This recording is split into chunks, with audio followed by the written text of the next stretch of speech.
नमस्कार विद्यार्थी मित्रांनो, स्पेक्ट्रम अकॅडमीच्या ऑनलाईन प्लॅटफॉर्मवर मी अर्चना पवार आपणा सर्वांचे खूप खूप स्वागत करते।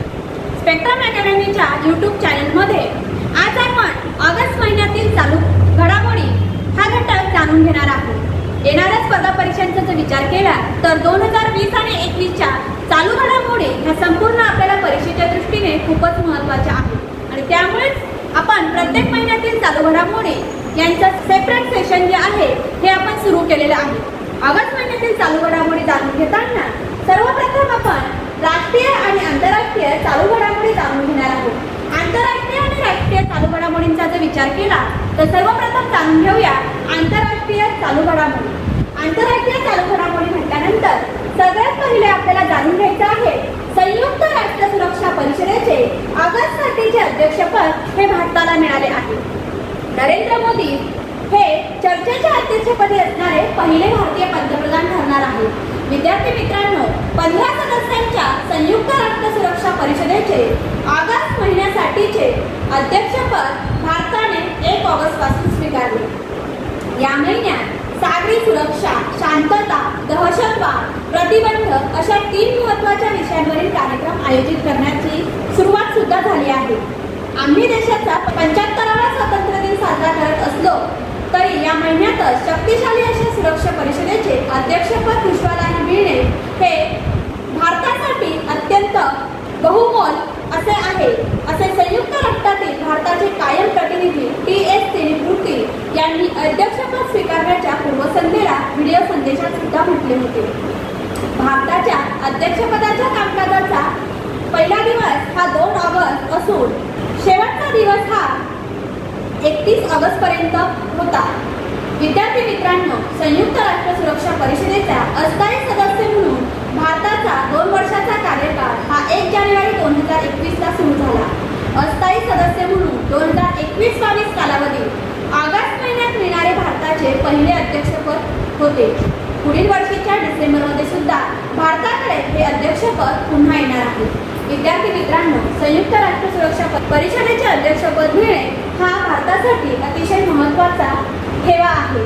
त्यानंतर दुसरी महत्त्वाची बातमी आपण जाणून घेणार आहोत। भारतीय अमेरिकी मुलगी जगात सर्वात हुशार विद्यार्थिनी ठरलेली आहे।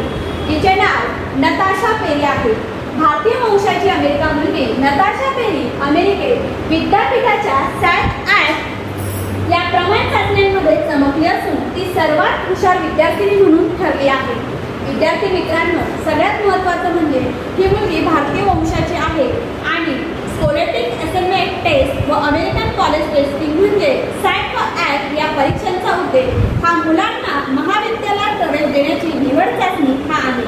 सगळ्यात महत्त्वाचं म्हणजे यामध्ये गुणांवरून संबंधित हुशार विद्यार्थ्यांना काम देऊन स्वयंसेवी संस्थाही त्या हुशारीचा उपयोग करून घेतात आणि महत्त्वाचं म्हणजे 84 देशातील 19,000 विद्यार्थ्यांनी CTY परीक्षा दिली होती आणि 2021 मध्ये पेरी हिने जॉन हॉपकिन्स टॅलेंट सर्च चाचणी दिली। त्यावेळी ती 5वीत होती। असे सांगितले जाते की J.R.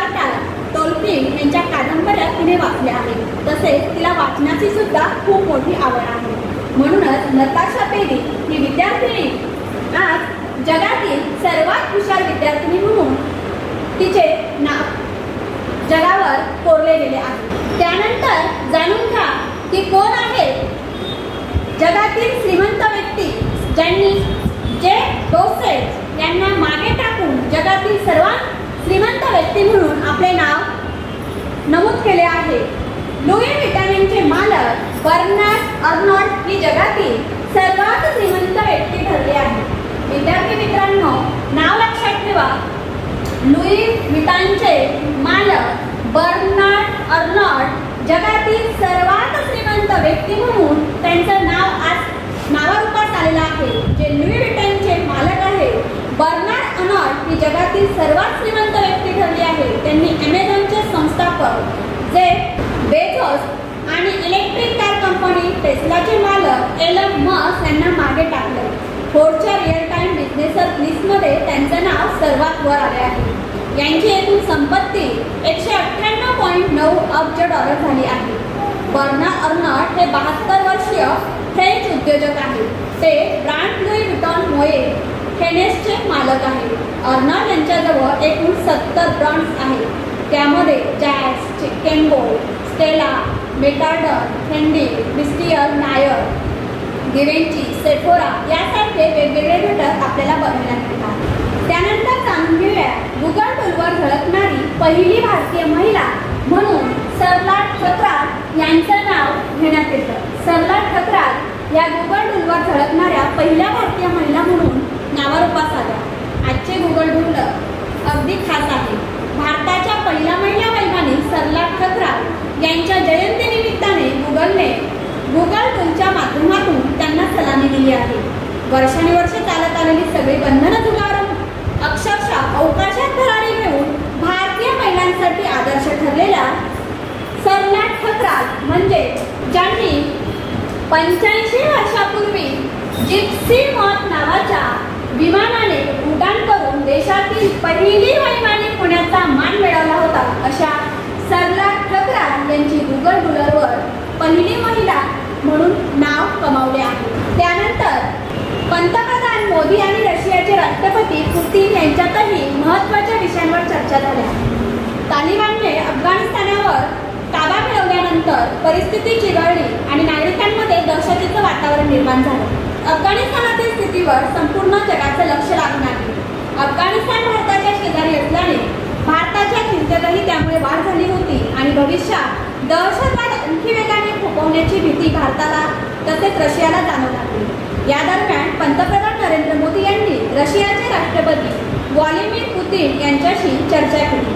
जवळपास 45 मिनिटांच्या या चर्चेमध्ये माजी रशियाचे राष्ट्रपती पुतिन यांनी या स्थितीवर चर्चा केली। तिथल्या घडामोडींवर सविस्तर आपले मत मांडले। अफगाणिस्तानातील स्थितीवर दोन्ही देशांच्या प्रमुख नेत्यांमध्ये ही चर्चा अतिशय महत्त्वाची ठरली। देशात शांतता आणि स्थिरता प्रस्थापित करण्यावर भर देण्यात आला। अफगाणिस्तानवर तालिबानची जी सत्ता आहे याबाबत पंतप्रधान मोदी आणि रशियाचे राष्ट्रपती पुतिन यांच्यात जशी चर्चा झाली, तसेच अफगाणिस्तानच्या प्रश्नांवर G7 देशांची सुद्धा बैठक झाली। अफगाणिस्तानात सैन्य माघारीनंतर तालिबानने सत्ता हस्तगत केल्यानंतर या परिस्थितीवर G7 देशांची आभासी बैठक ऑगस्ट महिन्यात घेण्यात आली, जिचे अध्यक्ष जो बायडेन आणि ब्रिटनचे पंतप्रधान बोरिस जॉन्सन हे ठरले। लष्कराचे शौर्य व व्यावसायिकता यांची प्रशंसा करून त्यांनी असे म्हटले की काबूलमधून नागरिकांना सुरक्षित बाहेर काढण्यासाठी लष्कराने मदत केली। अफगाणिस्तानबाबतचे धोरण पुढे नेण्यासाठी जागतिक समुदायासह सर्व मित्र देशात समन्वय असण्याची गरज यात प्रतिपादन करण्यात आली। विद्यार्थी मित्रांनो, अफगाणिस्तानवर असलेली तालिबानची सत्ता हे दहशतवादाचे एक फार मोठे उदाहरण ठरले आहे आणि संपूर्ण जगाला हादरून टाकणारी ही बातमी ठरली आहे। असे दहशतवादी हल्ले जर इतर देशांवरही करण्यात आले तर त्याबद्दल नेमक्या कशा पद्धतीने सुरक्षा घेतली जावी यासाठी ही G7 देशांची जी परिषद आहे याच्यामध्ये वेगवेगळे मुद्दे सुद्धा मांडण्यात आले होते। आंतरराष्ट्रीय घडामोडींमध्ये हे महत्त्वाचे जे घटक आहेत यावर परीक्षेला वेगळ्या दृष्टीने प्रश्न सुद्धा विचारले गेलेले आहेत।